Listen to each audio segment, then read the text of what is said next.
best person I've ever known, best friend I've never met. Your sincerity to me is blinding, enough to completely canvas the world with drapes that read respect, honor, love, protect, while creating a window for me to zoom in on the important things, but those are the things that I forget or neglect. I will do better.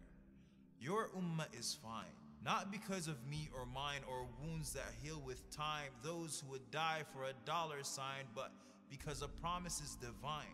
So when we feel like we're at our worst and our sadness would cause our hearts to burst, it feels like there are times when there are angels within our lines, or hovering over squares with chance of freedom in the air, and though tyrants may step on our necks, we smile, for history has always been on our side. Yours is an ummah that simply does not die. I am sorry for my weakness, for every time I've been ashamed of your name and asked someone to call me Mo, for not knowing enough about you to defend you when they drew cartoons or accused you with the most heinous of accusations, for not getting over my distaste of reading and waiting for Hollywood to put you on the big screen so I could know something about you. As if Steven Spielberg or Mel Gibson or Johnny Depp would somehow be able to recreate the twinkle in your eye or a beautiful bead of sweat as it scaffolds on your forehead, frantically fighting gravity, not wanting to fall off your body. I keep thinking of seeing you. And if you would smile at me, the thought gives me goosebumps. You told me to meet you at the pool.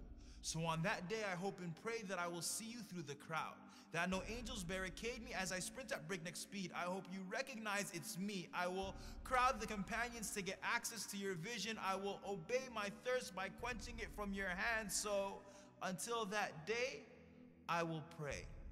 I will stand and I will pray as if my feet are holding the earth from splitting. If I make it, I cry at the thought of seeing you. For I know the words that I used to read from books with all too thin pages will do no justice to your voice, your scent, your touch, your face.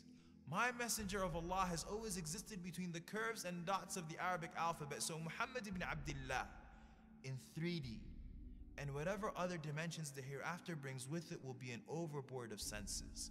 I will fall in love with your shadow, and will tell Ali that his description did not do justice. Tell my mother Aisha of how we heard her story of how you passed away between her chin and her chest, over and over and over again, and it made us cry every single time. For we never suffered any disaster that was greater than what we suffered before our souls merged with flesh, of entering an earth that was without you. Does the sky even recognize us anymore? And I will sit in the shade of your smile and will ask you your story directly from your mouth as we sip on salsabil ice cold, and will be terribly embarrassed if you ask me for mine, 'cause I never did anything right other than loving you. And then, if you let me, I would love for a hug.